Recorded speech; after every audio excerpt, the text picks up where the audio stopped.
That's right. We're back where I think the good Lord intended us to be, which is an 11 a.m. slot on a Tuesday. Great to be back. We had the Monday night flight last night, kind of an unusual detour in the particle freeways surrounding the PMP community. But we're back. We're back at our 11 a.m. slot. We're going to be back at our normal night flight tomorrow night. So welcome back, y'all. Great to see everybody. What up, Winks? Good to see you, man. Marky Graves, NorCal Refrigeration, Dami Peralta. You got your Rags, your John Josephs, your Joe Schmoes, dude. On and on it goes. Your Noemis. And Creative Tony with your, I don't know, what are we talking, like some kind of fleece poncho pullover? You go ahead and explain your appearance today. I'll leave the floor to you. Well, happy Roby Tuesday, Paulie, first of all. And second of all, this is my new summer robe, dude. It was a Father's Day present from the wife and kids, where it's like a terry cloth, and it goes down to like my mid shins. So I can wear it. I can wear it to the beach. That's basically a shout out my friend Pierce, who lives in Alameda. When he was at the Flamingo, I was with their family. We were with their family at the Flamingo, and he was wearing one of these. I'm like, where did you get that? And he's like, I don't know, online somewhere. So it's so like a terry cloth. You can wear it to the beach. Is that what you said? Yes, because it goes down to like. Stand by. Hold on. We interrupt this broadcast. Let me make this official. Hold on. Let me make sure I got the right. Let me affect the right voice for this. This is going to be an important announcement. I have an important announcement to make on behalf of the PMP community. The show hosts themselves. 1, Paulie Mac. 2, Creative Tony. Creative Tony, the people have spoken. I can feel the urgency coming off the comment line. We demand, this is not a request, we demand this poncho be worn to the Metallica gigs this weekend at Levi's Stadium. We'll take your reactions now, Tony. Questions from the media as well. Go ahead. Well, it goes down to like my mid shins, dude, or a little down past my knees. So we're going. That doesn't concern me. That doesn't. The question on the floor is: are you going to be wearing this at the Metallica gigs this weekend? 1 or 2? It's up to you. I can definitely rock it. I'll bring it on Sunday for sure. It's nice and warm, but it's summery and it's airy and it's got a lot of flow to it. So yes, it was a gift from the kids and Megan on Father's Day, and the inspiration was my friend Pierce, who had one of these. And like, where did you get that thing? I would live in that thing. So when you see it Sunday, there might be one on your doorstep. Come July for your birthday, Paulie. Yeah, I'll wear one of those in a heartbeat. I got to tell you, here's the thing, though. Now, you risk knowing the Metallica, audience the way I do. I've been to my fair share of Metallica gigs over the year. I'd say the chances of that thing getting ripped right off your body are in percentages in the high 90s. Like, say they kick up a fuss during like a Damage Incorporated, a Whiplash. Next thing you know, you're getting spun around like a top, and that thing's just getting torn right off your person. Tony, your reactions and thoughts just in terms of protecting the garment in a very physical and sometimes rowdy Metallica crowd. Go ahead. I'll protect it to an extent, but knowing that the garment is replaceable and it's not a one-off, it doesn't have like anything significant on the front or back. There's no date, there's no event, and it could be replaced. But I will say, I've always wanted to be that guy that gets passed around the top of a mosh pit, but I've never. Size. You're the perfect size for that because you're not too big, you're not too lanky and long. I'd be no good crowd surfing. My body's too long. My arms are 10 feet long. My legs are 100 feet long. Like, it would take like 30 people just to hold me up. But you're kind of compact. We could just easily pass you around, dude. Easily. Dude, another perk of being short, just that low center of gravity, the easily passed around the top of a mosh pit. Sure, dude, I'm fine with that too. Yeah, I could see it happening. I want to see Creative Tony getting passed around. That would be killer. And I guarantee there will be a pit. Now, Tony, we'll talk more about the Metallica. We had our final Metallica ticket giveaway last night. Thanks to everybody for participating. We do have our winner. This person is firmly entrenched in the VIP community. We're going to reveal the name in just a minute. But before anybody goes anywhere, Tony, we got some business we got to handle. Yes. Shout out to the actor who portrays Bookman, who we showed during the bookmarks thing. Again, as I said, I quote him from the Boogie Nights film when he's sitting across the desk from Burt Reynolds, and he's trying to convince Burt Reynolds, like, you got to stop shooting porno film on actual film. We got to go to digital. It's about VHS now or whatever. They're making a transition in the industry. And then he looks right at Burt Reynolds and he goes, because I want to make $1.01 in this business. So, Tony, let's make $1.01 in our business. Yeah, go ahead. And also, if we're going to talk Bookman, I feel like it's our due diligence to refer to him as by his birth name of Philip Baker Hall. Thank you. Baker Hall, PBH, Paulie, if we want to call him in the PMP community. PBH is the gentleman who played the role of Bookman and the role that you're speaking of as well. Thank you so much. Okay. Playing the role of the official dentist of the Polymac particle community would be my good friend, Dr. Matt Young. Frankly, he's our newest sponsor. Welcome aboard, Dr. Young. We love this guy. He's a friend of mine for over a decade. We did a little bit of research on this, and Dr. Matt Young and I came together, and I believe he and I have been associated for, forget about 10 years. I think we're brushing up on 15 years. That's how long he's been taking care of my dental needs. He's right down there in Union Square and has been. He's been in the business 25 years. Or Tony, I should say, he's been in the business for 25 years. The business, 25 years. He's in the teeth cleaning business and the dental care business. And that's what he offers. He offers comprehensive dental care across the board. What do you need? You want your teeth whitened? Done. What do you want? Your teeth straightened? Done. You need braces as an adult, which is a very common thing now? Done. He'll give you those see-through ones you don't even know that you're wearing them. Done. You got a bad toothache, you got to get it pulled and get an implant put in there? Done. In fact, that's one of his specialties: implants, veneers, filling, stuff like that. He excels in those areas. In fact, Dr. Matt Young is also the president of the Academy of Implant Dentistry. By the way, I've been singing the praises of Dr. Matt Young. You don't have to hear it from me, Tony. Go to Google, go to Yelp, and read the thousands, literally thousands of positive reviews. And I'm not blowing smoke. He's a great guy. He's a super cool guy. I know he's really excited about the Devers move, the acquisition, which we're going to talk about. Great link today. In fact, one of our other sponsors, Carlos Low Steve, he's in the house. He's going to jump on with us at 11:30. So we'll do his spot live when he joins us today. But in the meantime, just your general dentist needs, your implant concerns. Again, Union Square is where you want to be at Dr. Matt Young's office. info@youngdentalsf.com. Shoot him an email and let him know where you are in the process. If you haven't had a checkup in a long time, just go get one. Let him get you on the road to recovery, Tony. He's a great dude. He will put you at ease. If he can relax me, he can relax you, Big T. Heck yeah, dude. And he can relax us on Saturdays as well, which I find is ultra relaxing, that I'm not stressed out to get to a dentist appointment on a weekday when I can go at my own leisure on my own schedule and not try to squeeze it in on a weekday. I love that they're open Saturdays, 8 a.m. to 4 p.m., 8 hours of service on Saturdays. So check out Dr. Young. And also, again, he makes the experience something that you don't loathe. Like nobody says, "Oh, I'm so pumped to go to the dentist today." But like my doctor, Dr. Adam Paley, who I love to go see because he's a great dude. Same thing with Dr. Young, Dr. Matt Young, is that he's a great dude. And he'd love to talk Devers. He'd love to talk Metallica at Levi's. He'd love to talk Stones still touring, all that stuff, and make your experience enjoyable. So, just give him a call, 415-392-8611, 415-392-8611, or email info@youngdentalsf.com. Paulie, take it, buddy. Well, thank you. First of all, I want to say shout out to Antonio, dude. Thanks for the kind words. I had a great time at Rod Brooks yesterday. I'm happy to go on with Rod anytime. In fact, we'll get him back to our show soon enough. And Antonio, I'm not sure if you're a new face on the board here, but welcome aboard, dude. Great to see you. Tony, a couple other things real quick. It just occurred to me as you were talking about Dr. Matt Young's Saturday office hours.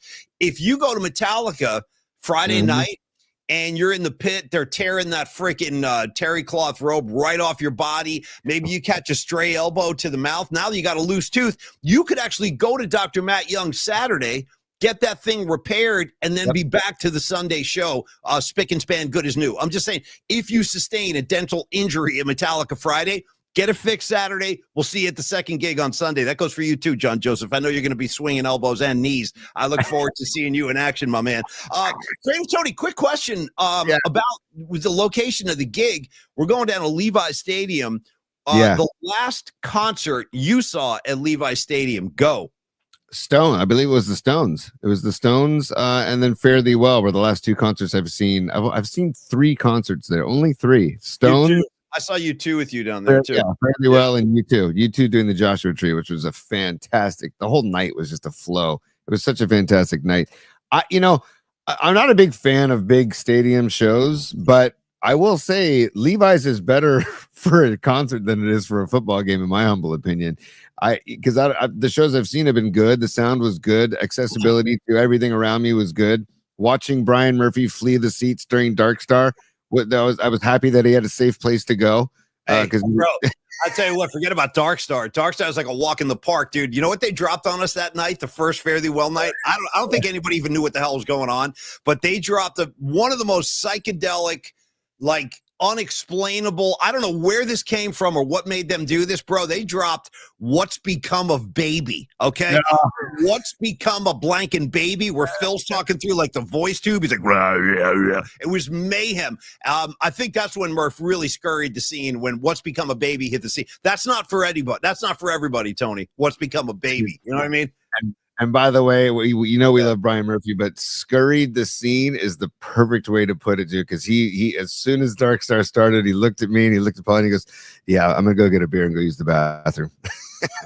Hey man, listen, it's not for everybody. You know what they used to say back in the old days is like there would be dudes walking around, like if you would flee the scene during an intense jam, somebody would reach out and put a sticker on your chest. You know what it would say? Cosmic Wimp Out. Swear to God, Cosmic Wimp Out. You ever hear about that? You know what the Cosmic Wimp Out? Yeah, yeah, Cosmic Wimp Out. That means you can't take it, and you get a little sticker put on you to identify yourself. Hey, speaking of Cosmic Wimp Outs, Carlisle's getting a lot of flack for yanking the Pacers players with 2 minutes left last night. And by the way, I didn't even realize this when we were broadcasting last night because I wasn't paying attention to the refs in the game last night, but the extender was on the floor last night for Game 5. There's no chance he'll do Game 6, but maybe he's there for Game 7 just to wrap it up in a nice bow. But I don't know. I feel like Carlisle is looking ahead to Game 6. There was also like static about, should they have benched Halliburton earlier when he wasn't producing and he might have been banged up. I don't know. In the moment, you want to try and you're in the ball game, dude. The Pacers brought it down to 4. They got the lead down to 4, the deficit down to 4, and so I don't know. I feel like Carlisle's a really good coach, and I got no beef with him. And I will say, I feel like the Pacers are going to come out strong in Game 6, man. I think this thing's definitely going 7. I don't know about you, Paulie. How do you feel? I actually agree with you. I think that Indiana answers the bell tomorrow. But is Game 6 tomorrow? I think it's tomorrow, right? No, Game 6? Thursday. I hate these breaks they take, but just play the damn series. Dude, anyway, they go Thursday and then they go Sunday, Game 7, dude. It's like, they're milking it. They're milking it for all it's worth, and I'll be there regardless of what the schedule is. But I wish there was a game tomorrow. But in any case, no, I agree. I think Indiana will answer the bell and probably win Game 6, which is great, man. There's nothing better than a Game 7 in any playoff series in any sport. I'll take a Game 7, baseball, basketball, hockey. And speaking of hockey, we got Game 6 tonight in the Stanley Cup Finals. The Florida Panthers, God for effing bid, can actually win the cup tonight and skate it around, which really depresses me. I hope that does not happen. In fact, the Oilers are changing goaltenders. To me, that's always kind of a panicky move in late in a series like this, switching goalies. But that's what they're doing. They're going back to your guy Skinner, Pib Ford. I don't know if you're with us today, but me and you, Brody, I'm still rolling with the Edmonton Oilers. Let's make this happen. But anyway, if you want to watch some great competitive Stanley Cup hockey, tonight's a chance to do that. Game 6, and the Oilers do have that new goalie between the pipes. I don't know. That's always kind of a herky-jerky reaction to me, Tony. Switching, like riding the goalie that's gotten you this far, and then when things start going south in a big series like the finals, to pull them and then put another guy in there. I don't know. I always get kind of a weird vibe with that. I don't like it either, man. I'm not the biggest hockey aficionado, but I kind of go like by where you go, and I don't know. I follow your lead on that, and I feel like the goalie is a very important role in hockey, and there's a flow and there's a vibe, and I don't know, streaks have to come to an end at some point. So I don't know. I feel like you'd leave the goalie in and give him a shot, and it's the finals, and they've earned the right to be there. That's just my opinion. I also feel like it sends kind of a panicky message to the rest of the team. Like, wait a minute, this dude, we rode this guy all the way this far, and now we're making a switch. In any case, dive into that tonight. Now, Tony, we are setting the stage too for a big debut of Rafael Devers tonight. That's going to be awesome. You got Robbie Ray on the hill. The Giants are back home. Cleveland's coming in. Should be great. Tony, you're very eager to get a point out. What do you need? Well, hold on. Nothing easy. Nothing easy. That is for Edmonton and for Indiana, basically, in the finals here for the Stanley Cup and the NBA Finals. But I want to there's something I feel like that there's like this overall theme for the NBA Finals. Like, I'm not watching because it's not a big market. The two teams aren't from big markets, and there's no star players. Dude, I beg to differ. If you've been watching these finals, man, there has been excellent basketball played, and there are the stars of well, you can't say stars of tomorrow because they're kicking ass now, but they're basically taking the throne from the older players, man. A guy like Shea, a guy like Halliburton, a guy like Jalen Williams, man, Chet Holmgren too. Like, man, Nemhard. Like, I'm thinking, dude, I'm actually really enjoying these finals, and I feel like the people that aren't watching are missing out on good hoop and getting a good glimpse of what's to come for the NBA. Yes, I think it sucks that they draw these games out so long and it takes for freaking ever to end a series. But I will say the talent on the floor, man, has been really, really good. And it's like, damn. I mean, that's why Warriors just give me one more run. And by the way, the Steven Adams signing over the weekend bummed me out too, because I thought that we would get a run at him in the blue and gold. But anyways, my point being, Paulie, is you talked about this a little while back on the show about how there's older players and who's going to be who are they passing the torch to, and I feel like this series is a good, I don't know, sign of indication of what's to come in the NBA. It's funny. I had a long talk with Rod Brooks about this yesterday on his show, whether or not this is kind of like an unofficial, just changing of the guard moment in the NBA. But we both kind of agreed that it's tough to imagine that whether it's Giannis, whether it's LeBron James, Steph Curry, Kevin Durant, who are some of the other, Luka Doncic, all these guys, the Joker. It's hard to believe that none of those guys will be back on this big stage again. So I don't think this is like the end of that generation, but I do think this is kind of like a sign of what's coming. This is like what's ahead in the NBA. And the NBA, Tony, maybe more, I'm going to say, when you really think about it, it might be the most star-driven league in all the major sports. I mean, would you agree or disagree with that? Like, I don't know that I can think of another league that's as star-powered and star-fueled and star-driven as the NBA. Like, it's all about the stars. Look at your guy right there. Yeah. I just had to throw that out there because I'm like, you know what? If there's one person I'd love to no longer carry the torch, it would be him. That's all. I mean, I'd rather much have an SGA or one of these younger guys, even Halliburton. Halliburton's actually kind of toned it down a little bit, I think. But I don't know. After we put all those zeros on the board last night, there ain't much to be demonstrative about when you're chucking zeros up across the board. I don't want to hear his calf hurts, his ankle hurts. Everybody's hurting right now, Holmes. You know what you got to do? You go back there and you take a shot if that's what you need to do. I mean, that's what these guys do to stay on the floor. You got to do what you got to do. And by the way, I was starting to think, because I see the Matt Young logo over LeBron's beard there in the lower right. I'm starting to think that would be like a really good ad. Like the left is before Dr. Matt Young, and then the right is during Dr. Matt Young. Like, I'm so relaxed, I can actually take a peek at what he's doing. That's me in Dr. Matt Young's chair right there, taking a look. How we doing, Dr. Young? We cool? All right, good. Dude, by the way, on Halliburton's game last night, he was 0 for 10 from the floor, and his 4 points from 4 free throws. I mean, so he had a tough game, but can we give it up for the freaking bench play of a TJ McConnell, dude? That guy. Yep, he's a force, man. He's been playing his balls off, and like he goes maximum effort every shift he has, every time he gets a handful of minutes on the court, and he's been a huge part of this whole series for the Indiana Pacers. I got to give it up. He's always been kind of a little pesky pain in the ass guy. I've never been a big McConnell fan, but you have to appreciate the game that he brings. He brings so much energy. He brings so much quickness, and he runs that offense really well. Like, he's a perfect fit for Indiana. I agree. He's been a really solid player for them in this finals.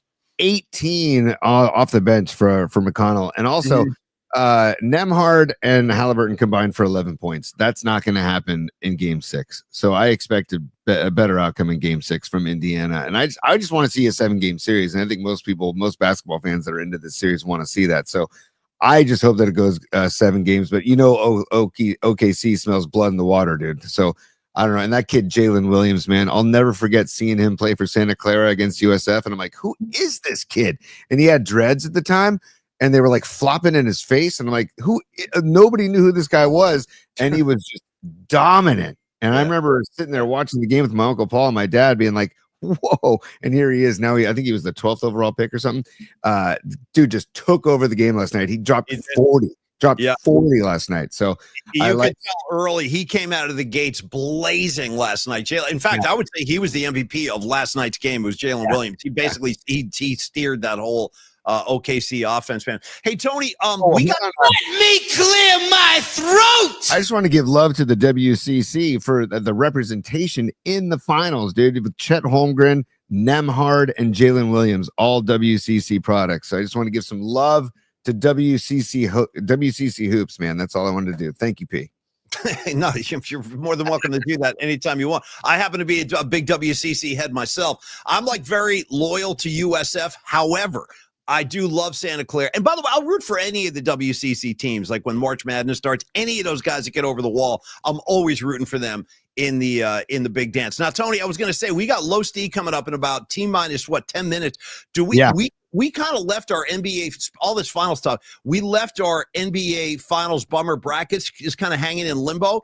Why don't we dive back into that? Because, dude, the series could end, and I don't want to have like unfinished brackets just looming out there in space. Do we have time to do that? Can we make a few voting decisions real quick? We do, but before we do that, Paulie, all I want to say is I saw the comments on the chat as the show began that they all woke up today singing "Taste the Biscuit," taste the of that honey sauce.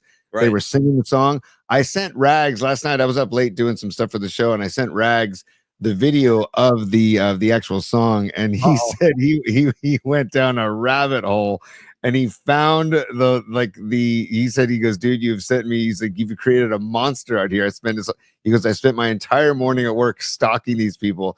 Turns out Taste the Biscuit was written by Vincent Gargulio in 2012. Vincent Gargulio in 2012. I believe he's the gentleman on keys for Taste the Biscuit. Dude, so shout out Gargulio on keys.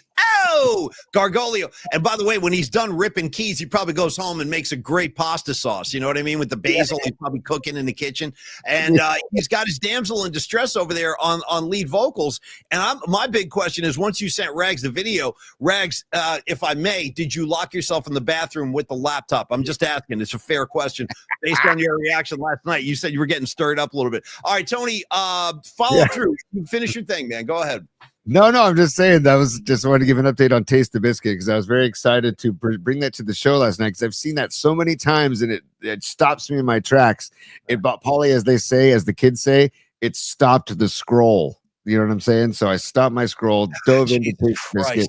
Stop the scroll. Is that what it's come to? You know what I mean? I'm still trying to wrap my head around. Oh, it's fire. It's fire. Oh, is it fire? Okay. I'm glad it's fire. By the way, everybody, somebody told Paulie and I, well, yeah, the whole trick to like doing stuff on social media is you got to learn how to stop the scroll. And I was like, okay, sure. I think your biggest concern right now is going to be how do you stop the guns? Because here they come. The guns are right in your face. You stop the scroll. I'm going to worry about you stopping the guns. All right, and I don't mean actual firearms. I'm talking about my middle fingers. If you're not watching the show, yeah, stop the guns. Yeah, hashtag stop the guns. All right, dude. Sorry, you got me with that one, dude. You got me. Yeah, no, good. That's the idea. Give me the brackets, Tony. I want to make some decisions here. Yeah. Well, here, I'll just, while I'm loading up the bracket, I'll put this on the screen for just 1 second. And if you can enjoy that for a second, look at that. Look at Lebowski. Come on. And look at dude, the bummer bracket.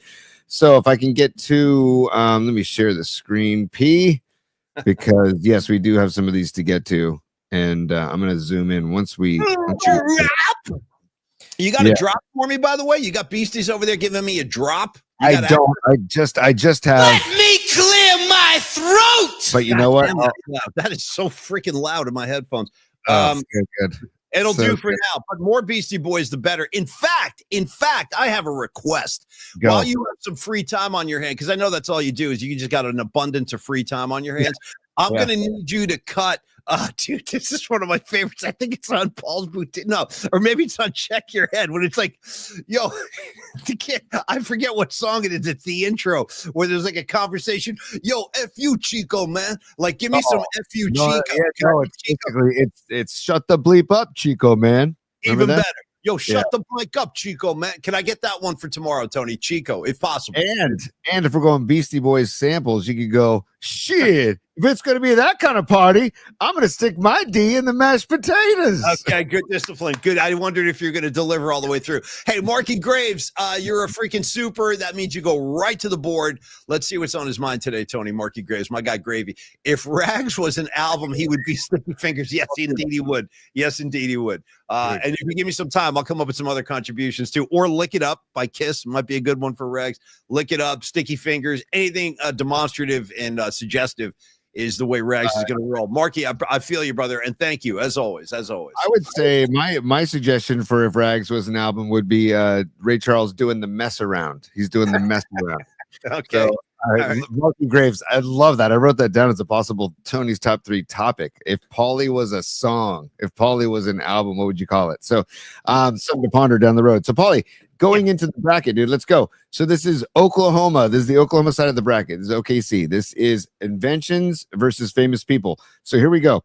We are now down to Woody Guthrie versus Bill Hader and Jim Thorpe versus Chuck Norris. Okay. So Woody Guthrie versus Bill Hader. Go. I know who I'm picking, but go. I think I know who you're picking too. Yeah, I gotta go. I'm gonna, and I like Bill Hader quite a bit. And by the way, let me just clarify something. Was it you that told me that? Thank you. I like that. That's nice and big. Did you tell me that Bill Hader is romantically involved with Olivia Munn? Is that correct? No, I didn't tell you that, but that's quite a combo. That's pretty sure it is, and that just goes to show you the comedians, bro. The comedians can. What? Dude, by the way, sorry, hold on. I got to give an update. Aaron Rodgers, I guess, got married in the offseason. Paulie, are you thrilled for him? No, I'm not at all. I'm not. What's the over/under on that thing going south? You know what I mean? Who's going to be able to endure his BS? And by the way, what's the over/under on Aaron Rodgers in Pittsburgh? 1 season and done, half a season and done. I still can't believe they're employing his bark eating ass. But anyway, I do like Bill Hader quite a bit. I'm a fan, actually. I think he's a really funny guy. But without Woody Guthrie, there's no Bob Dylan. Without no Bob Dylan, there's no Bruce Springsteen. I got to have Dylan. I got to have the boss. So I have to vote for Woody Guthrie as a music lover. I wouldn't have 2 of my favorite guys of all time if not for Woody Guthrie. So the lineage for me gets the vote. Woody. Good. Woody Guthrie is advancing. So there we go. And then Jim Thorpe versus Chuck Norris. Yeah. Well, I think you're right, because I was going to say the same thing. I really like Bill Hader, but you can't. He's not going to beat Woody Guthrie in this matchup. Sorry, it's just not going to happen. And an update, I guess. Aaron Kask is saying that Bill Hader is with Ali Wong, and also Aaron Rodgers. That's it. Yeah, my bad. Right. My bad. Mm-hmm. The press conference with Aaron Rodgers, he had a wedding ring on his finger, and then one of the reporters asked him, like, "Was that a wedding ring, or what's that on your finger?" And he goes, "Oh, it's a wedding ring. It's a wedding ring. It's a good." Yeah, you would have loved it, Paulie, if you would have seen this press conference. Anyways, when they asked him if he's been vaccinated after the freaking pandemic, hey, have you been vaccinated? I've been immunized. You know what, dude? Go shove your head up your A. How about that? Why don't you go immunize your head up your A? Go ahead, Tony. Sorry for the outburst. Yeah. There you go. There's a little couple of Rodgers groans for you. Now, Jim Thorpe or Chuck Norris. I know where I'm going. I'm going to go right out of the gates and tell you where I'm going. I'm going Chuck Norris. The guy's 85. The guy is actor, Texas Walker Ranger, because the eyes of the Ranger are upon you. No disrespect to Jim Thorpe and the life and legacy of Jim Thorpe, but we got Chuck Norris going strong at 85 years old. He also did the Total Gym with Christine Brinkley. I'm Chuck Norris, the Chuck Norris calendar for my friend Mark Wiseman. He shares all the Chuck Norris isms like at least a couple times a week. I'm a Norris head. I like Norris. He also reminds me of what Trey Anastasio from Fish would look like if he worked out the way Chuck Norris is, because they're nice ginger. They're part of the Ginger family. Well, I hate to say this. I'm going to have to agree here. I'm going to have to go Norris. I'm going to have to go shout out Good Guys Wear Black. You know what I'm saying? Good Guys Wear Black. Look into it if you haven't seen. I can remember seeing Chuck Norris movies once again as a kid in San Francisco. I remember seeing a Chuck Norris movie at the Alexandria on 18th and Geary. It might have been Good Guys Wear Black. What was the other really big one, you guys? Help me out with some Norris here. Give me a couple of his biggest films, and I'll tell you, as soon as I see it, I'll know it. It wasn't Good Guys Wear Black. There was, Tony, help me. What were his biggest films? I always know him as Chuck, Texas Walker Ranger. Dude, he also like had a stint in Dodgeball. He also did President's Men. If you want to go, I'm looking up his filmography right now just to remind us. I mean, if you want to go back to, oh wow, dude, see the way. One. Okay, they're coming in now. Yeah, Force of One. That's a good one. Missing in Action. These are all excellent. Anyway, Chuck Norris is going to have to advance with no disrespect to Jim Thorpe, the great American athlete and all that stuff. But Chuck Norris is, for all the reasons you mentioned. And I mean, he's selling gym equipment with Christy Brinkley. He's like 65. Count me in. I'm a fan. We got to advance his ass. Dude, he also was on the show The Goldbergs as himself, by the way, Paulie, which that show did not get enough love. Check out The Goldbergs if you want to go back and watch a good show with Jeff. God, I forget the actor's name. The big dude, Jeff Goldblum. No, it's not Jeff Goldblum. That's your guy. Why is he my guy? Well, because he ruined one of your relationships, I thought. Now, wait, whoa. Hold, slow your roll, dude. Hold on a second here. He didn't ruin anything. I thought some girl you're dating cheated on you with him, right? No, dude. Wait. Slow this ass down. All right, now we're gonna have to reset this whole thing over again because that's not what happened. What happened was missing in action. John Joseph, I should have known you'd come through. Yes, thank you. Missing in action. No, Tony. What happened was I asked the question, and it's a legitimate question. It's a very funny topic. I mean, I have to assume I'm not the only guy or girl who's ever been through this. Where you say, and the name you're looking for, thank you, Winks, is Jeff Garland. Tony, Jeff Garland. Yeah, Garland. With wavy hair. The question was, have you ever been involved with somebody, dated somebody seriously or casually, and then you find out later on down the road that person is now dating somebody famous? And who would that person be? So it wasn't like this guy like ruined anything, but no, I whatever. I was dating somebody in Boston when I was in college. And this person and I kind of lost touch. And then I found out 5-6 years later after we graduated, I'm like, oh, how's so-and-so doing? And he was like, oh, she's doing good. She's in LA. She's dating Jeff Goldblum. I'm like, wait, what? She's doing what? And she was like a little theater actress and all this stuff. So God only knows the backstory there. But anyway, yeah, if you've ever been at the hands of like a breakup and then you find out your other is with somebody famous, post a name on the board. It's always a great story to kick around. All right, Tony. Yeah, here we go. Moving on. So Chuck Norris and Woody Guthrie will face off in the next round. So, which we can do tomorrow. And then also now we're going up to inventions from Oklahoma. The shopping cart versus the steel electric guitar. The shopping cart versus the steel electric guitar. Paulie, I'm going to go here quickly and just going to say my belief in the shopping cart. I'm a huge fan of the shopping cart, and it's an invention from Oklahoma. Also, the multiple uses of a shopping cart. You can throw a keg in a shopping cart and do beta breakers through the city. The 7-mile stretch of from downtown all the way to Ocean Beach. You can do that on in a shopping cart. You can I was taken home in a shopping cart one night when I was visiting my friends in Santa Clara in college because I wasn't in the condition to be walking. And the shopping cart has aided me more in life than the steel electric guitar. But that's what I would choose, Paulie. That's all you need to say. And that's all you needed to say. The real people on the board like John Joseph, Noemi, we all know what's up. Can your shopping cart play blues licks on a steel guitar? I don't think so. That Joe Perry, I've never seen Joe Perry strap a shopping cart on and start ripping off blues licks during Draw the Line. I have seen him do that though with a steel guitar. I'm going steel guitar 100 times out of 100, and based on the response, wait a minute, what? We're getting a lot of steel guitars. Tony, I'm just saying, somebody's saying Johnny Knoxville. I hope that's one of your famous people that got involved. That would be killer. That's a good one, but not as good as Goldblum, dude. Every time, just think about me and Goldblum in the same room. Yo, what up, Jeff? Anyway, I got to say, steel guitars across the board, Tony. Steel guitars across the board. Although Rags has been known to throw a shopping cart, that's a whole other story for another time. I don't want to go down that road right now because we got Low Steve waiting in the wings, by the way, T. We do. Stand by. So we'll finish this side real quick. Then the next one is the Ditch Witch versus voicemail. Paulie, go. Can you? Okay, well, hold on. Wait a minute. I'm going to need like an official definition of Ditch Witch to explain that to me. What does that do? Ditch Witch is a construction machine used on for landscaping or for basically digging massive holes for building or digging foundation or pouring foundations. It's in general contractors are big fans of the Ditch Witch. Okay. And it's a big kind of like extractor. It's a big scoop. It's a big it's a big digger. basically.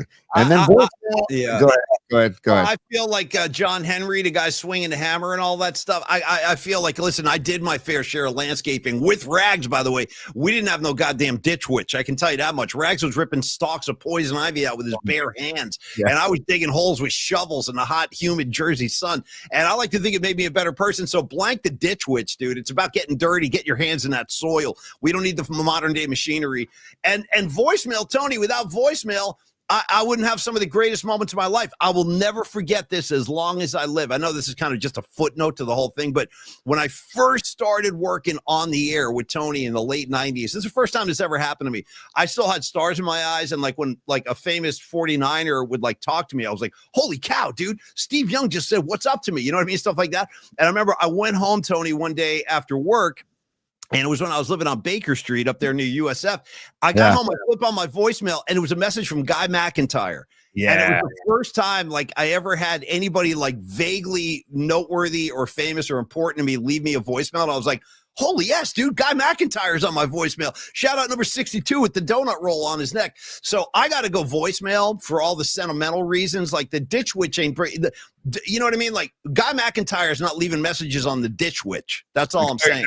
And Paulie, I totally agree. A voicemail, we could not have done some of our best comedic bits back in the day without the use of voicemail, i.e. Lee Hammer's voicemail. Oh, totally. We took voicemails, angry voicemails from Lee Hammer, cut them up and played them on the show all the time. Second of all, I got to be honest, and this is me just coming clean. There are some times when I know I need to make a phone call to certain people, and when I get their voicemail, there's a sigh of relief that I can just leave a message. Yeah. So I'd like to thank the Oklahoma inventors that invented voicemail. Voicemail moves on. Paulie, we'll end the bracket right there, and we're going to bring on our boy Los D. Stand by. Here he comes to the stage. There he is, Los D. Yeah. Ooh, dude, looking good in the silk garments today, the silk robe. You are looking fly. Carlos de la Fuente checking in live on PMP today. Not for the first time, not for the last time. You look incredibly relaxed today. Compliments on the blue silk. Is that from Japan? Did you get that in Japan? Here we go. I got this from Father's Day about 4 years ago, and to be honest, I'm not sure if it was Chinese or Japanese related. I didn't get it in Japan on my last trip. It was a gift, and it's more my summer go-to. So it's Robe Tuesday. What's up, Paulie? It is rough. Well, you know what happened is I got like in big trouble because this room that I have my studio in has become like an atomic disaster, like a Superfund site, like contaminated. So I had to do a big clean over the weekend, and I look over where I normally would keep my robe, and I realized I had to move it downstairs, so it's not within arm's reach. I'll be robed up next Tuesday, but you guys are repping, I'd say, pretty well without me. And look at Creative Tony's garment today, Los D. He's got this like pullover poncho thing down to his knees. You know what I mean? I love it. The African one you had a few weeks back or a month back. What are those called? The Demikis? Oh, the dashikis. Dashikis. Yeah. I'll bring the dashiki back anytime, but this is my terry cloth summer garment that I just got for Father's Day at Lowe's, so I thought I'd rock it on Roby Tuesday. And by the way, I've seen on the chat, I'm getting requests, so both of you stand by. Give us the loose. Give us the loose. Give us the loose. Give us the loose. Give us the loose. Give us the loose. What tone would you like?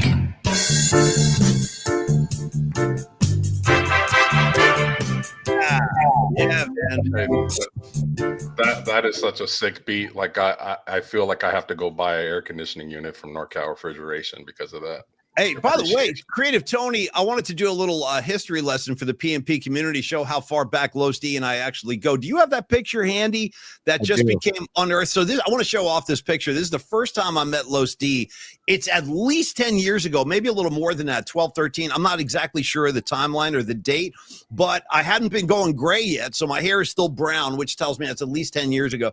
And it's the first time Los D and I met. We were hanging out in Walnut Creek at one of my old sponsors, was a great barbecue spot called Sauced. And sadly, there we go. And that's Jen Violet, the KBR promotions director. There's Los D, and shout out Nima, dude, the sales guy Nima on the far right. But there we are, dude. Los D, this is the origin story of Carlos De La Fuente and Paulie Mack crossing paths for the very first time. That was a great day, man.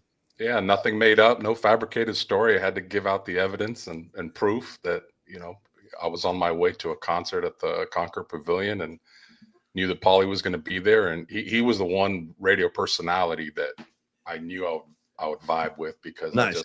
As you get older, like, you just want to gravitate to chill people and not drama people.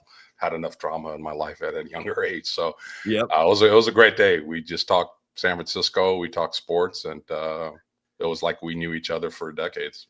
Well, we are definitely going to talk some Giants, because I want to talk some Devers with you and stuff like that. And I'll also let you speak about your own services as we get closer to the end of the piece. But I don't want to do like a whole commercial the whole time. So we'll get into that in a minute. But Losty, I know that you are like that day.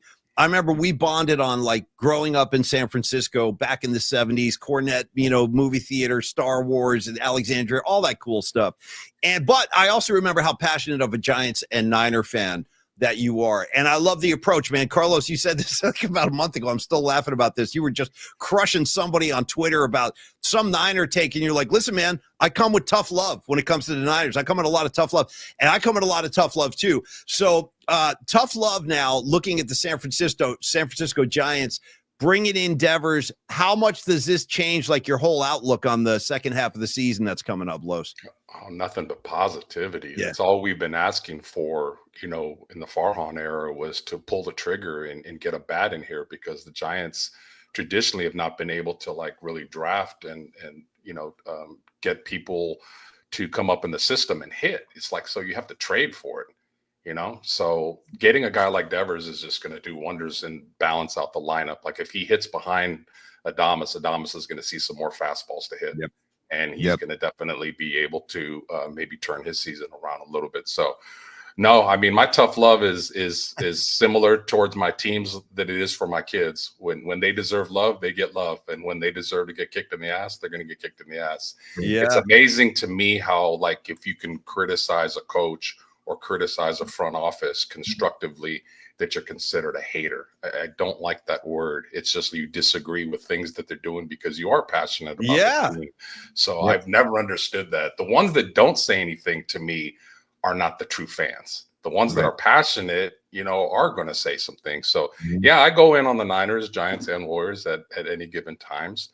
Sometimes I'm right, sometimes I'm wrong, but those are true passionate feelings and things that I feel that they should do better to help the team move forward. Hey, dude, Los, I love the content you provide on social media, especially on Twitter. And dude, I'm with you, man. Like, I'm expected to do my job. When I was at KBR for as long as I was, and now with Paulie, I'm expected to show up every day. So I expect Buster Posey, I expect management, I expect those guys to show up every day. And the goal for us and for Paulie and I is to make a good show. The goal for KBR was to be a good creative director. The goal for Buster Posey should be to put wins in the win column. So if you're not doing that, changes need to be made. I love it, man, and I'm stoked about the Devers trade. And I assume he's going to bat third. But like you said, I would love to keep, because Adames is kind of like he's been bouncing back between the 2 spot and like the 5th and 6th and 7th spot. But he's struggling so bad that I feel like if you said, if you put him in the 2 hole and let him just rake fastballs, or not all the time, but he'll see more fastballs than he normally would. And I'm sorry, go ahead. No, go. Come on. I was going to say the Farhan era had a lot of my favorite quote on your soundboard, which is when he was asked questions about anything related to baseball. I don't know. Yeah. No, dude, you know what I mean? I look back on that theory now and scratch my head. Listen, we tried it. We tried the analytics. We tried to, bow down to the almighty computer and all their breakdowns. But at some point, you have to watch the game that's being played right in front of you on the field. And I think Buster Posey kind of identified that. Like, we got to actually go back a step and get this closer to the human touch. Tony, you're very eager in your poncho. Go ahead. I am. Farhan, would you have the balls to have done the Devers trade? Oh, no. There you go. Yeah, totally. Hey, speaking of soundboard, guys, I have to say this if you don't mind.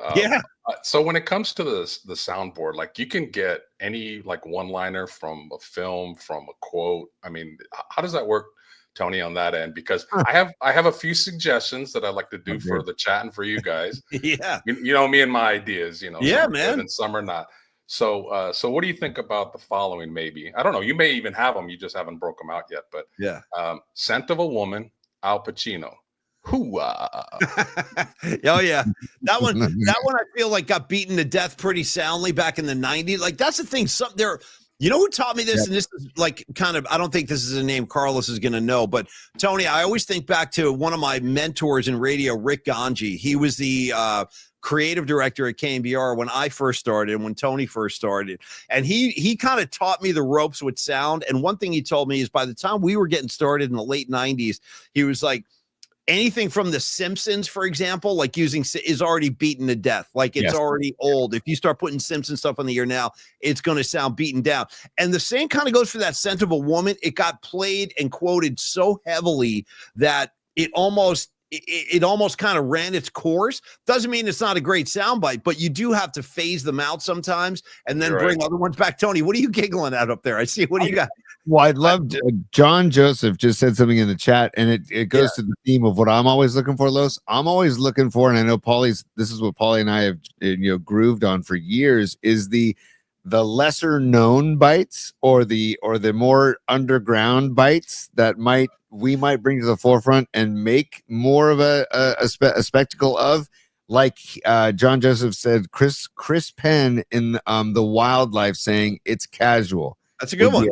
That's a perfect example, dude. The hoo-ah bite is a great freaking bite, but like Paulie said, it was used so much. It's overdone. No, that makes sense. Or here's another example, you guys. Like what Tony raises a good point, but then there are other times when we would take a sound bite. Like here's a great example. Jason Kidd. This is one of my favorite sound. Like one of my last great sound bites at KNBR. There was a game where there was some melee on the floor at the end of like a fourth quarter. There were refs, there were timeouts, there was a foul, it was total chaos. And then they were interviewing Jason Kidd after the game, and they're like, Jason, what happened at that last sequence? It looked like everybody didn't know what was happening on the floor. And he paused for a second, and Jason Kidd goes, well, there was confusion. And I love that cut so much. I'm like, dude, so we made that like a famous cut, but by simply just pounding it. So it's also having an ear for like what's going to work, like a reactionary comment like that. There was confusion. You could apply that to anything. Hey, the Niners lost yesterday. There was confusion. You can always kind of underscore and stuff like that. So yeah, they can come from anywhere, Carlos. They really can. No, you're right. Look, I mean, yeah, go ahead. Look, this one I love. Damn, Jimmy. And we put that in the system for Jimmy Garoppolo back when Garoppolo became. I was like, Paulie and I were talking about like Jimmy bites, and there was a bunch of Jimmy clips from the Seinfeld episode when the guy talks in the third person about himself. Jimmy likes to work out. Oh, Jimmy's, and he's trying to. Jimmy, don't touch Jimmy. Yeah, all that. Yeah. You're right. You guys are right. Like it's more the kind of down low, the kind of side B of a record. Nice. Yeah. 45, not always side A that everybody plays. So Scarface is another movie that has tons of one-liners and quotes. Obviously, the most famous one is probably Say Hello to My Little Friend, but there's other ones like You Need People Like Me. Say goodnight to the bad guy. That's one of my favorites right there, Los. See, that's a great cut I could actually use. We could end shows with that. What do you say goodnight to the bad guy? Look at you effing mummy. He calls us all a couple of mummies. Look at you guys. You're a bunch of effing mummies, dude. Mummies, Tony. You know what I mean? Yeah. And when Tony's feeling a little underappreciated about all his skills on the soundboard and the IT, he can throw in who put this thing together? Me. Yeah, I did. Yeah, me. Right. Who put this thing together? I did. Yeah, totally, man. Totally. There's a ton. There's actually, I was thinking of this one that is not even movie related, but years ago, Jeff Kent, when, obviously in Sports Talk on KBR, on this, there's all kinds of back and forth. There's a lot of drama. People disagree about this, about that, about how, I'm guilty of it as well. I give tough love. But Jeff Kent said a very, very simple line. Enjoy the game. Oh, dude. I got to call timeout. So Los, I got to take you back in time.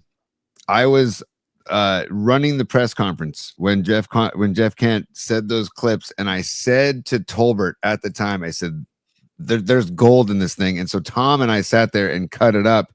And we put those enjoy the game. And then he had like extended versions of that. You people, I don't know what's wrong with you people. So we had a ton of Jeff Kemp bites that we cut up and put, and Ralph and Tom loved those bites. And then, because those guys weren't big fans of playing a lot of sound in their show.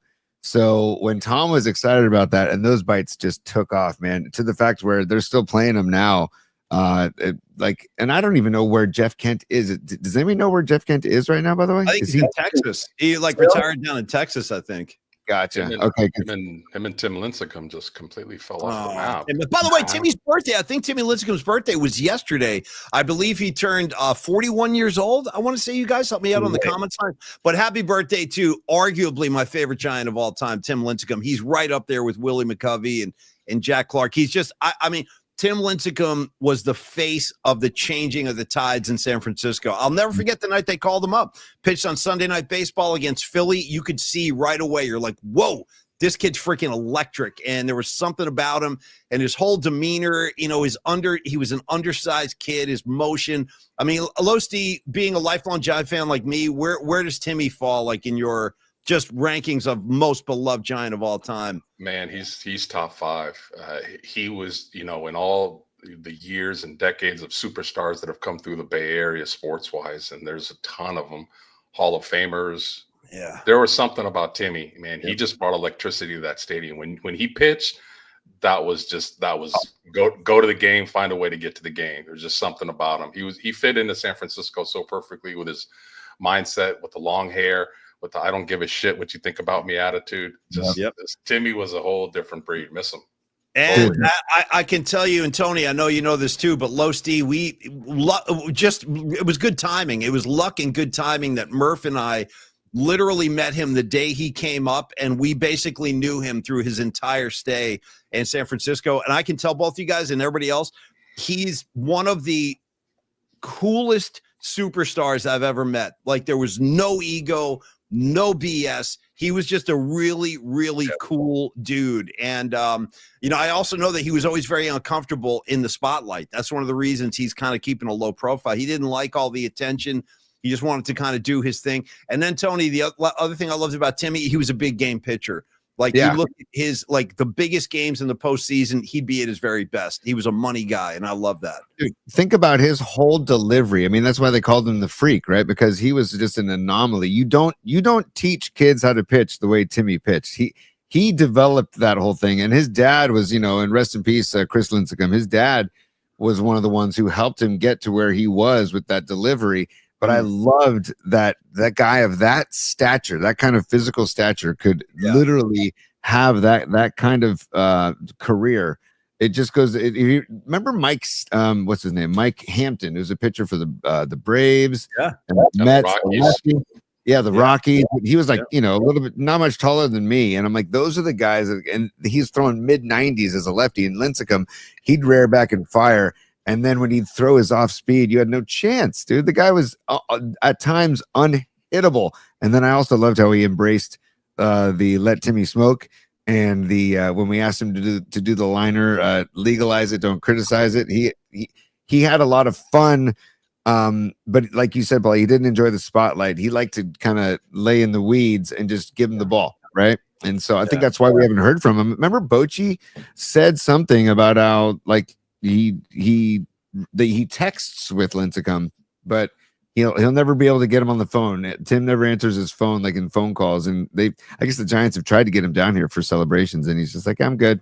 How do you guys feel about this? I would be adamant. I would be at the front of the line campaigning for this, but how do you guys feel about the potential possibility of the San Francisco Giants retiring his number 55, even though he's most likely not going to get into the Hall of Fame? Like, he was a Hall of Famer, but it was like a very brief run where he had like Hall of Fame kind of caliber numbers.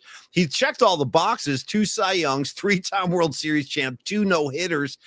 So he achieved all the individual accomplishments, but he just didn't do it over a long enough period to kind of gain access to. But then again, Will Clark had his number retired. Oh, right. He's not a Hall of Famer either. So I don't know, like, Tony, just to your point about how reluctant he is to kind of show his face and stand in front of a crowd. And I get it, dude. It's not a very comfortable feeling if you're not at ease with that, standing in front of a full house at Oracle Park while they're just showering love on you. But I do think if they retired his number, he would have to come down for that ceremony. Would you guys be cool with them retiring 55, even if he's not a Hall of Famer? Oh yeah, the precedent was set with Will Clark, so it's absolutely something that should be done. I guess if you get a statue, you have to be in the Hall of Fame. Would you think? Because I'm just thinking the Timmy Yeah. statue would be so perfect with that wind up he has. Oh, If the somebody hair could do that flying. and the Yeah. hair flying out the back, that would Yeah. be legendary. But I got to take over the show for a second, and Los, I might have to call you afterwards, and just maybe I might have you like read something for me that can put me to sleep at night. Your voice is so soothing, dude. Right now, I'm just like, I want Los to get do the Calm app. There's that Calm app. Like you could probably be a voice narrator, like for books on tape or podcasts, because dude, your pipes, by the way you delivered that last sentence, I'm like, oh man, that is so. You do have good pipes. No, you're not wrong, Tony. Losty does have good pipes. You know what else you could do, dude? Is do like the directions on my like when I'm driving around. I got to get down to like Oracle Park. Yeah, navigation to be Losty. Be like, hey, Paulie, take a right here, man. And oh, you know what? Though, watch out. There's a cop trap right there. Like I want Losty like doing all the reads in my car. That would be cool too. Funny you say that on a few different things. So about 15 years ago, I got into acting. I got into executive producing. That's how I met, some of the celebrities that I've met, like Judy Norton from the Waltons, Don Most, Happy Days. Nice. That was surreal meeting that guy, because I was a huge Happy Days guy growing up, to meet him and talk to him. But I did do a little voiceover, never really amounted to anything. So and years ago I also had an idea about doing a GPS navigation system where the guy would be swearing like, fucking not here, man, dude, what are you doing? Like that would bring some humor into it. Don't be a douchebag, man. Take a left. Yeah. Get off your phone. It's right here, you idiot. Yeah. I think that would make a killing. I really do. Hey, jackass, you went the wrong way. Turn around. You know what I mean? That'd be amazing, dude. I would be all for that, man. By the way, Noemi checking in right now. One of our favorites. She's a PMP VIP. Noemi checking in, going, Losty has a velvety voice, dude. Yeah. Velvety. Nice. That's a great, a great adjective. I need some detail on that. Velvety. Yeah. Yeah, velvet, like George Costanza's velvet. It's so thick and rich, moves against the grain. But dude, Los, I want to ask you a little bit of Niners ball, because they just finished the mini camps, and then we're going to get training camp coming here at the end of July. There were a lot of injuries that I saw come up, and I was like, oh, I know it's only mid-June, but it was a long list of injuries, and I was a little concerning about that. I don't know that. I don't know, it raised an eyebrow for me. And then second of all, there's more chatter about the Niners being interested in Jair Alexander from the Packers. And I wanted to know do you think they should consider him or bring him on board? I'm not sold. I don't know how do you feel? I'm not a fan of him, because I'm just not a fan of players that have injury histories. The Niners have made so many mistakes over the years, from drafting Kinlaw, knowing that he had a series of injuries. How about D Ford, dude? And same knee thing. problems. And most recently, Ricky Pearsall. He had injuries history at Florida. Football's a tough game. And it doesn't matter how talented you may be. If you can't stay on the field for a long period of time, then you shouldn't be investing in it. So I think their secondary is underrated. I think they got some young players. One of the things that I preach a lot about on Twitter and other forums is, I just think, and it's the whole Bay Area. Like, there's something about not giving the young guys an opportunity that I'm whether it's Kuminga or whether it's the Giants. Ramos didn't get his opportunity until guys got injured. The Giants can't take credit for Elliot Ramos, because they sent him down. He didn't break spring training. They kept going with the vets. They went with Yaz. They went with who's the other center fielder that used to be here? I can't remember his name. Right hand. Oh, Austin Slater. I was like, why are you rolling with that guy? Roll with the young players. So the Niners have some young guys in the secondary that I think just need to be given a chance. And that's the coach's job, not just Shanahan, but the position coaches, is to build these guys up. You drafted them for a reason. And some of them quite high in the draft. So trust your youth. The Bay Area has a history of young people contributing to championships, from 1981 when they drafted Ronnie Lott, Eric Wright, and Carlton Williams, and stuck them right in the secondary. And as great as Montana and everybody was on the offense, that defense went from 28th to ranked second in the league. In 2010, we had a great catcher here named Benji Molina. But he was blocking the path for Buster Posey. So what did they do? They didn't keep Posey down in the minors. They traded Molina to make room for the young guys. So this last 5 or 10 years, all three of the Bay Area main teams, they're very veteran oriented, which is fine if they're producing. If they're producing, that's fine. But I'm big into investing into our young players and giving them an opportunity and giving them a chance. So, J.R. Alexander, use another door. I'm with you, brother. Yeah. I don't need him and I don't want him. And if you like you said, I mean, this is a guy who's had so many injury problems. He's played only about half the games that he should have played in the past 4 or 5 seasons. And I just don't need that. I don't need more dead weight and more dead salary. Tony, get your thought out real quick. And then I got something for Los because I want to get into his services here too before we go today. Go ahead. I like talking about this whole other stuff. No, me too. You know, it's sports, pop culture, music. Oh, by the way, before I forget, you know, you guys, as far as music, I thought I knew music pretty well. And I come on here and you guys have like humbled the crap out of me. Wow. Like your knowledge of music is just ridiculous. But I'm more growing up. I've been more of a Motown R&B guy, but I had family. My mom's side of the family is from El Paso, Texas. And when I would go visit El Paso, my cousins, and I had tons of them, were really classic rock people. So they got me back into rock and understanding it. Right. And I don't see you guys bring up the group Rush very much on the channel. What do you guys think of Rush? Oh, don't even get me going on Rush. Dude, Rush was one of my favorite bands growing up. I'm pretty sure I basically have every Rush album ever released. And Rush was one of the first. 2112. 2112, Moving Pictures, Permanent Waves. I'll go all day, bro. I'll go all freaking day. Exit Stage, Left, Grace Under Pressure.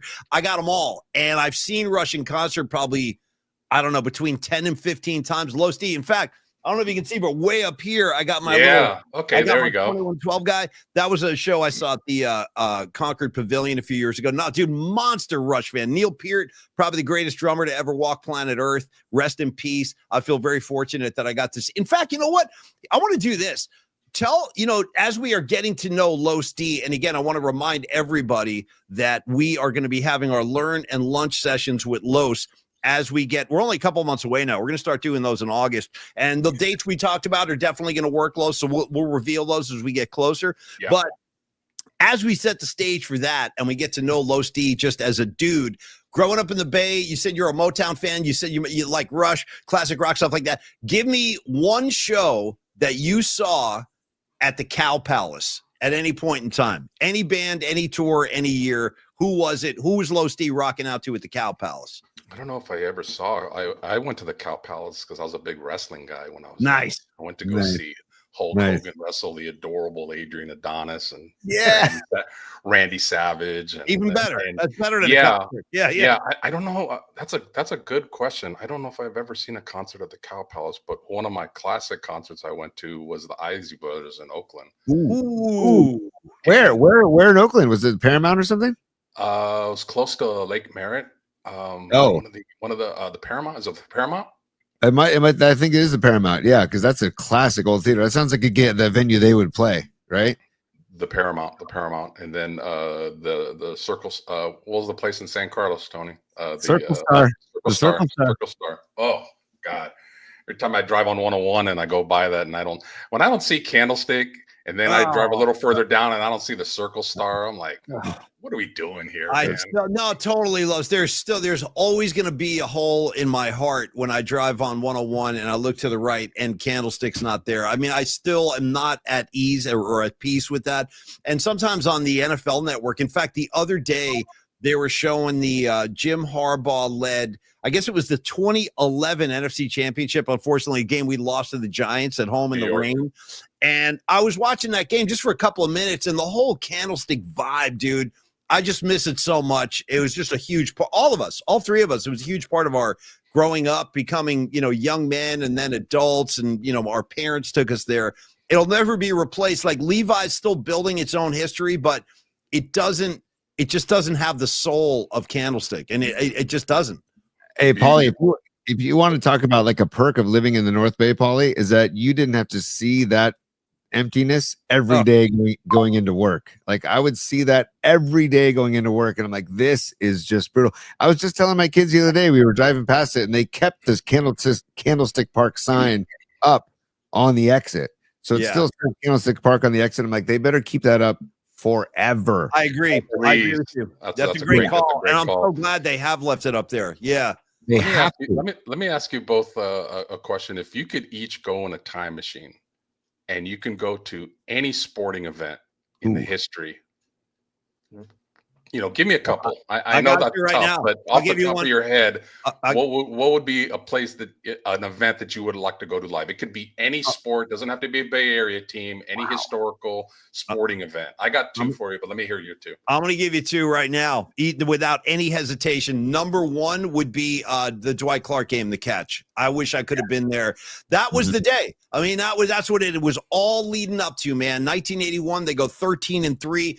They beat the snot out of the Giants in the first round, and now it's here comes Dallas, dude. Here comes freaking Dallas. And that was after we had beaten Dallas 45-14 in the regular season in 81. Dallas called it a fluke, so you know it was going to be a grudge match, and it was.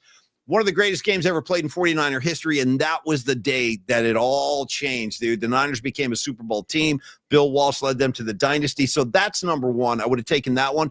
And then for me, Low Steve, my other one, a little bit more obscure, but I would have loved to have been at the 1990 Monday Night Football game between the Giants and the Niners. When the Niners won, they won that game 7-3, dude, 7-3. And it was two 10-1 teams playing each other. Still to this day, the biggest Monday Night Football viewing audience of all time. That game has never been topped in terms of the viewership. So the most eyeballs were on that game. It was essentially like a playoff game, and it was a preview because they wound up playing each other again in the NFC Championship. So, Tony, for me, I'm going the catch, and I'm going the Monday night game between the Giants and the Niners, 1990, 7-3. Great topic. I can talk about this all day. But, Tony, what are yours? Give me your two. Choices. I mean, I think the catch might be number one for me as well, just because I was only, I was 8 years old when that was going down. And so I was just like diving in headfirst to Niner lore, and I had no idea what was about to become of my entire childhood, that the Niners taking over my childhood. But that catch, that play, the importance of the play, the importance of what it did for the legacy, that's got to be number one. But number two, I think I would take myself to St. Louis and go in 1987, and I think I would go to the game where NLCS, Giants Cardinals, the Giants lost the series. But remember, this is when they had this is when Jeffrey Leonard won the NLCS MVP. It's like I think he's one of the only people that have won the MVP on a losing team. But I would love to be at the game where he did the one flap down home run trot, and that just pissed everybody off in St. Louis. And I remember watching it as a kid. I remember watching it as a kid, and I loved every second of it because he wasn't yapping. He wasn't using his voice. He just did this one flap down, and it just irritated the you-know-what out of every Cardinal fan, every Cardinal player, to the point where, I mean, it goes back to, like, you get Mike Krukow talking about that series, and it gets his blood boiling. He still hates the Cardinals, period. Yeah, Krukow still hates the guy. And then how about when they all jumped Will Clark? You know what I mean? When he was slid in to say he had to fight like three guys by himself, and he held his own pretty well, by the way. Will the Thrill, one of my favorites. All right, Low Steve, give me your two. Give me your two time machine games. I love Tony that he picked a road game for one, because that just fits, like, especially if I had known a younger Tony, like that just fits his personality to be rebel and be on the road and want the road game instead of the easy home game. So from a local point of view, the catch, obviously, like that's just, that is so, like, maybe the number one sports moment in Bay Area history. It might be all said and done. Yeah. And by the way, when they flash to the, I love, like, when they flash to the crowd after a big play or big hit, they need to do a 30 for 30 and find that brother that's in the white pimp suit. Where is that dude? Is that dude still alive? Like I want to know who that is and what he was doing at that time. Was he like selling rock or weed before the game, or was he selling ladies? We don't know. Yeah, what was he doing? Yeah. I loved how that dude was dressed. That was all good. Number two, from a local point of view, God, I would have loved to have been there when Will got that hit on Mitch Williams in the 89 championship game. Yeah, I have heard from people that have been around the Bay Area as long as we have, that is the loudest they've ever heard a reaction from a crowd. Like, I mean, as it's tense and quiet, and then the pitch comes in and it goes right up the middle, to complete euphoria. So probably those two I would have liked to have been there. Lois, that is a great call, man. I'll never forget. I was in history class at SI, and our teacher said, "We're not doing class today, guys. We're watching Giants Cubs." And I'll Nice. never forget watching that game and thinking, God, I would kill to be there, man, because that scene and that vibe. And remember when was that same series Will Clark hit the grand slam, I believe, at Wrigley? So Yes, it's yeah. Yes. So that whole series was like, Giants winning the series, of course, but very just spirited, and a lot happened in that series, man, especially Mitch Williams, dude. Like, I wish there were closers like Mitch Williams and Rob Dibble, and those kind of like just total, maniacs. The Mad Hungarian, dude. The Mad Hungarian scaring the piss out of everybody. Hey, Tony, real quick, I just sent you some visual enhancements for this conversation. I texted you 2 photos. Can you please get them on the air? And then just to wrap this segment up, because this would really be a nice little bookend, we got the guy Losty was just referring to. If you see the 2 shots I just sent you? Yeah, it's going to take me a second. So go ahead and so I'll here's what we're going to do. So real quick, I'll give you.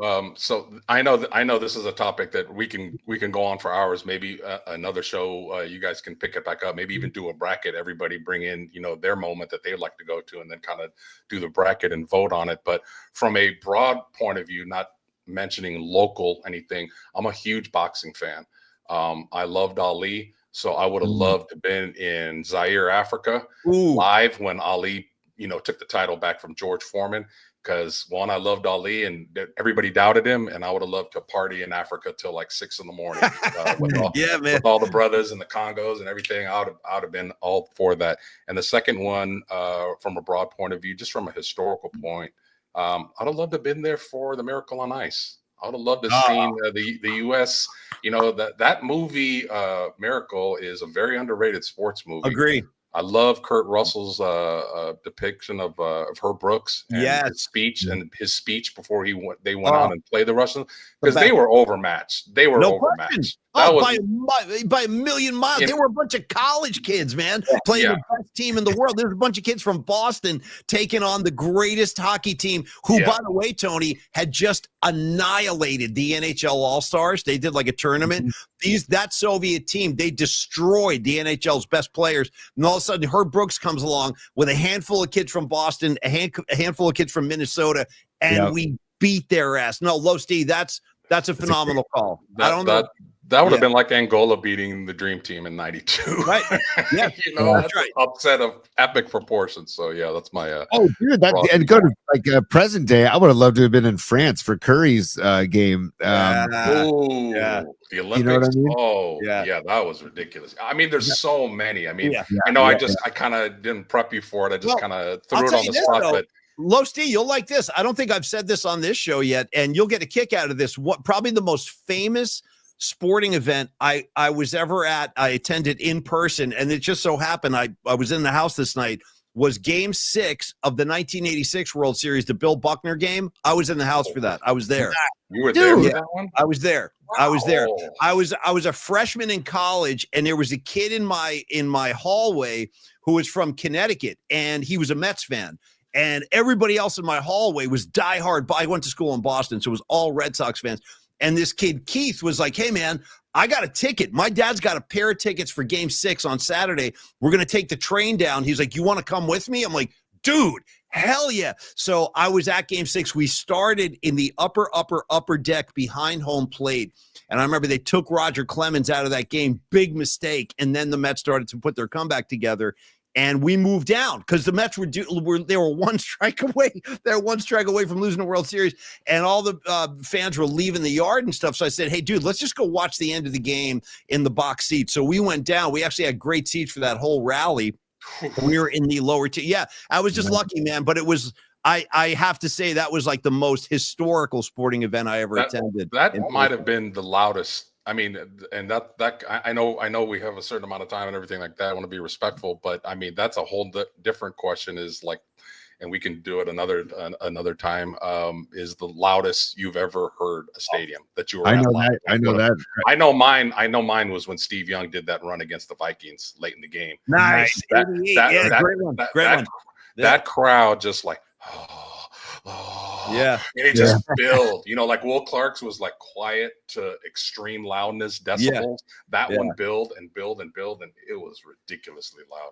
Hey, although we believe might give it a run too. That was loud. Oh, we believe it's incredible. But I'll tell you right now, and we can go into it at a later date in more detail. But Eric Davis's interception of Troy Aikman in the NFC Championship in '94 for the pick six is the loudest crowd I've ever been a part of or heard in my life. And we can talk about it later. But that when you asked that question, I said, "Oh, it's a no-brainer for me." And then also, secondly, I've been to a one boxing match, and it was with Tolbert in Vegas, and it was Felix Trinidad against Vargas, and it was one of the greatest sporting events of my life. I've never experienced anything like it. We did Radio Row all week. This is when Dom King and Bob Arum were still kind of like big heavyweights, you know, in the industry, and they still had like this is when boxing was still really big. Now it's not. It's kind of a bummer, but it was. I used to tell people if you can ever get to a boxing match, especially in Vegas, do it. Doesn't matter who's on the bill. But do it if you can get to a major heavyweight or middleweight bout. 1000% agree. If you've never been to a boxing event, I mean, it is a different kind of atmosphere and vibe. I was at Floyd Mayweather versus Ricky Hatton, and you had all the dudes from England, and they were chanting and the parties before the fight were off the charts. By the way, the pool parties with those guys. But live boxing is absolutely gold. All right, Tony, can you get those two shots up? Is that possible? All right, so I want to show these, and then I want Los D to speak about his services, and then we're going to actually then we'll let Los D talk about his services. Then we're going to announce the final Metallica winner, and then we will wrap the show for today. Go ahead, send everybody into their lunch break. But Tony, show the two shots. Just we're talking Candlestick. I mean, come on, man. Behold. Man, you know what I mean? Yeah. And look at the city right there. So, Los D, I had season tickets to the Niners right above the scoreboard. I was in section 54. And a lot of times at halftime, I would go down into the concourse and I would be looking out over the city skyline. You can see it right up there to the north. And I miss that. Like, I miss Candlestick. I miss the parking lots. I miss the idea that everything. You could be in the city. You don't even have to get on 101. You could just take 3rd Street all the way out to Candlestick. And I just wanted to show it off, man. There she is, man. Miss were you in the upper box or upper reserve, Paulie? I was in upper reserve. I was like 15 rows up. I was almost near the top. But it was I love the perspective. Tony sat with me a bunch of times up there. We had a great section, man. Upper box is a very underrated seat at Candlestick for baseball games. Just phenomenal. The looking down on it. Yep. I always wondered why, growing up, that they never sold those seats in right field. The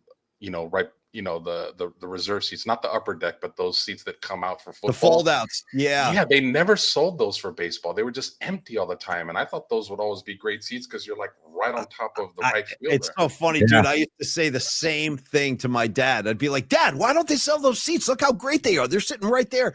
And then Tony, show him the other one. Let's wrap it with this show and tell moment. Carlos, you want them? You got them.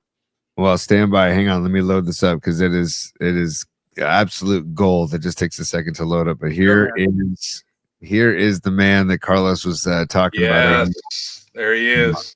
I mean everything go. Look at the Jerry Garcia guy right over his left shoulder with the shades on and the beard. You got, you see him? He's right there. You got the lady with the ski hat. It's mayhem. Tony, go ahead, brother. Well, no, the guy with the headphones right next to him with the old Niner hat. And look at the old beanies too, man. I love the old beanies. But this guy, I feel like he had a highball in his hand at some point, like in one of the shots that they show in the highlights of this game. But I mean, first of all, it's just mayhem. I have a lot of fedoras in the closet, guys, so I'm partial to the fedora look. But I mean, the reason why I always am captivated by this guy is just, now when we go and when we see games, like a lot of people have jerseys, and look at this crowd. There's nobody wearing a jersey because I don't know what year or what decade they really started selling jerseys. But look at everybody's wardrobe, and I love watching these old clips because I mean, just like people just have regular jackets and coats, but this guy, I mean, he's just dressed like he's like on, you know, Fillmore, he's like Fillmore Slim, man. Yeah, he's on Broadway Street by one of those. Yeah, shout out the Condor. Shout out Big Al's, dude. We're going to Big Al. And by the way, shout out my buddy Winks. Great call, Winks. As always, you're on point, dude. The girl right to the left of Fillmore Slim. What do you give me for that girl in the Niner beanie and the blonde hair and Chrissy Snow, Suzanne Summers on Three's Company? Not bad. Not bad. The only thing missing is Don Knotts, dude. Where's Mr. Roper and Mr. Furley holding it down? That's the kind of crowd they would have fit right into. And Helen, dude. I could see Helen up there somewhere as well. She was a big poncho gal too, Tony, like you. Yep. She would wear the smock, dude. She would just come rolling in wearing the smock, giving Stanley Roper a ration of S, always on Stanley's case. And you know what it was? She was starved for affection, and Stanley wouldn't give it to her. He was always withholding it. And then every now and again, they'd finally get together, and the fireworks would go up. Okay. If you look all the way to the right, 2 or 3 rows up, Jeff Kent was at that game. It was either Jeff Kent or the Marlboro Man. I enjoyed the game. 100%. Good eye, dude. Good freaking eye. We got Garcia. We got Suzanne Summers. I got Jeff Kent. I got Fillmore Slim. That's the candlestick I love, and that's the candlestick that I miss. All right, Tony, thank you for the visual aids. Well, I might have to do that as my background screensaver. It's a good one. I'll send it to you after the show, man. Thank you for that. Now that we have you, let's wrap it like this, dude. I want it to be Tony's been scrolling your info the entire time. Well done, T. But while we have you, dude, it would just be great for you to tell the audience in your own words, in your own language, like the kind of services we've talked about it over the months, but it's a great chance for you to just speak to the people directly, Los. Yeah. Thank you guys. I'm a one-stop shop there's certain products that I think are more popular right now, and quite frankly, more practical right now because of where interest rates are. So that's why, like the DSCR that's going on the bottom right now is a great program. I don't want to get too much into the specifics. That's what, you guys give me a call. One thing I don't like about today's real estate agents and loan agents is when they start having these conversations with people, and 5-10 minutes into the conversation, they kind of see it's going in a direction where they're not ready to go right now. They lose interest because they know that a commission's not coming anytime soon. And I just never believed in that theory. I believed in, like you said, building relationships and listening to people. So, people sometimes are not ready to go right now for whatever reason. Credit score, not enough equity, not enough income.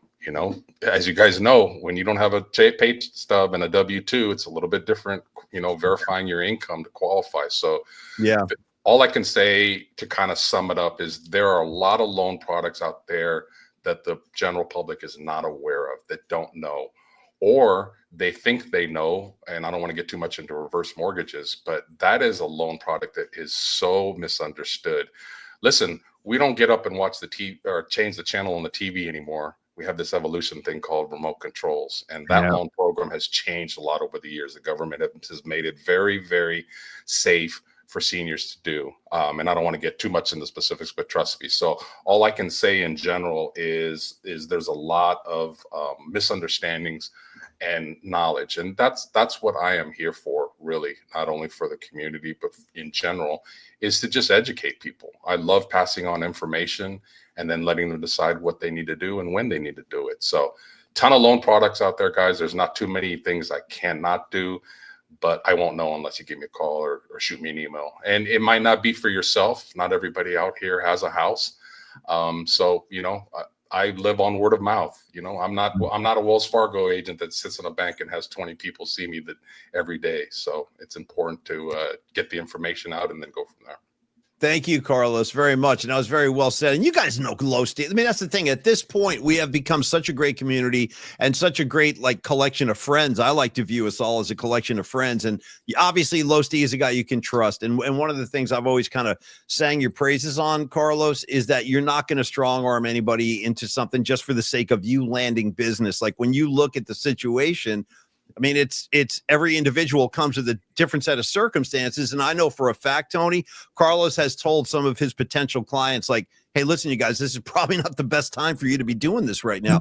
And that, to me, there's a huge value in that. And that's why we talk about the trust and the fact that you can trust Carlos. But as he said, without taking too much more time on this show today, just reach out to Carlos, give him a call, have a conversation, a reasonable, rational conversation about where you are, or your business, your family, your home, whatever the circumstances are. And then just ask Carlos for his advice, and he'll tell you what he thinks is in your best interest at that time. So, Los D, brother, listen, we appreciate you giving us time today. It's always a pleasure to have you on where we can just kick it around like this, kind of drop all the pretense and just have some fun. Carlos, or Tony, rather, I'm sorry, I'll let you get the last word on Los D, and then we'll say goodbye, and then we'll do the Metallica thing, and then we'll wrap it up for today. Go ahead, T.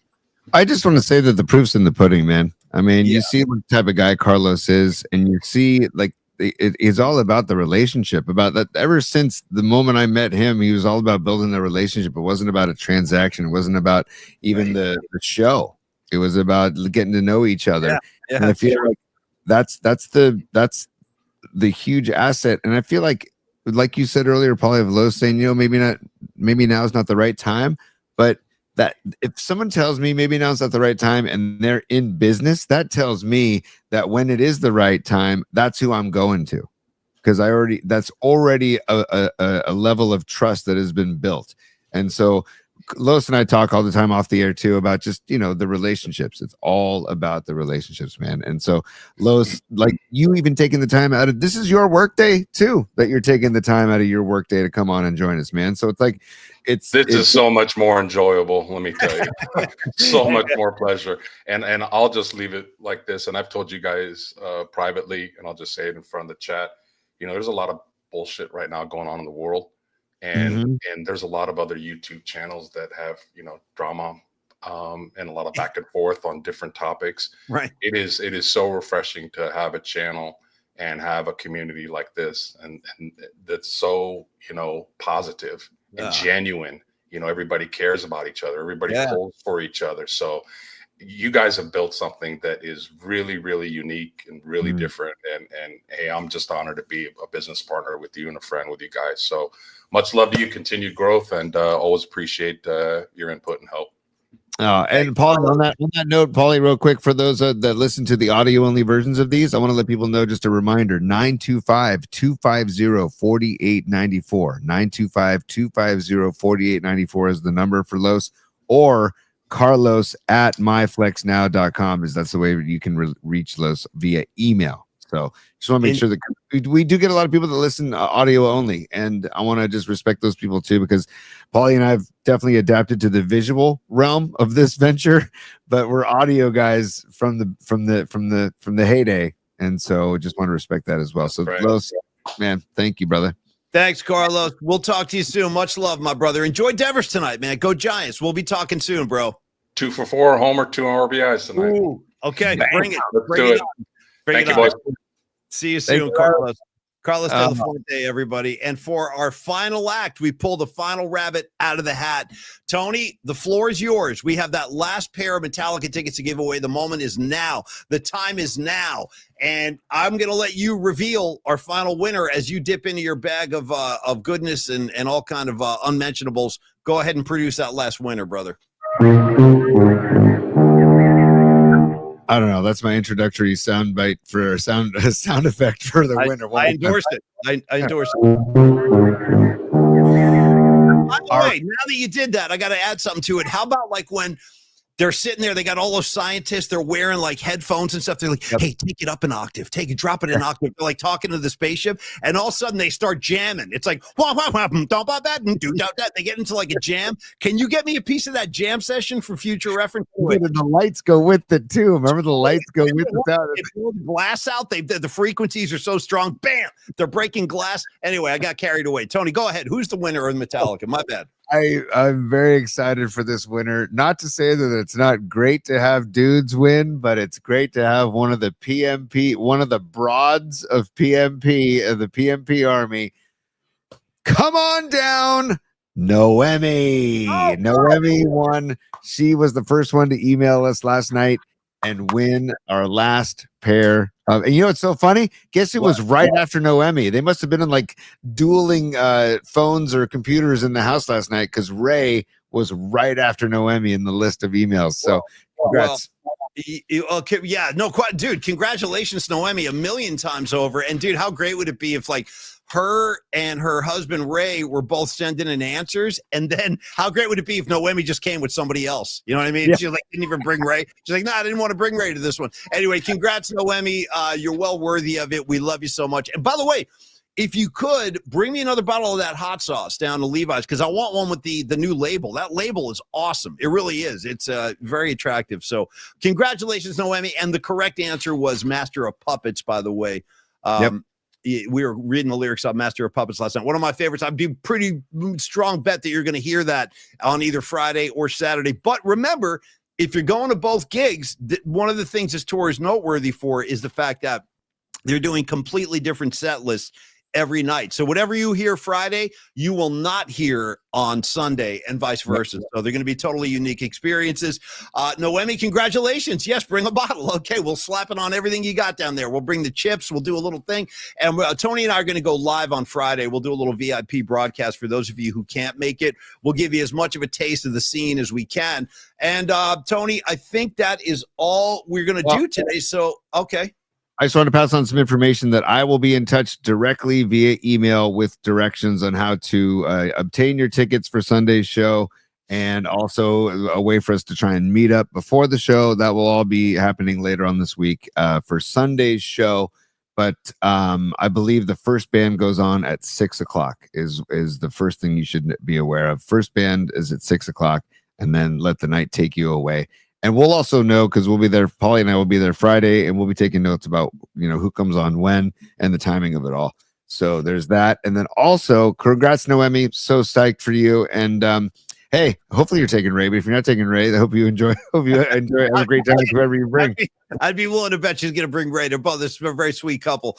Thank you guys for participating. Yo, Nathan, welcome aboard, my brother. Any connections at the Hyatt Regency, let me know. I'm looking for a discount. I'm kidding, bro. I'm kidding. Nathan, great to have you on board, and thanks for being a VIP. Look forward to seeing more of your face. And we'll do our hey, Corinne, what's up? I didn't get a chance to say hello to you today. Thanks for stopping by. Tomorrow night, we are, by the way, see, I started a controversy now. Anthony Merkovich going, yeah, sorry, Ray, Noemi's taking me to the show on Sunday. Dude, I love it. I'm just playing. I'm not trying to create some kind of Jeff Goldblum situation here.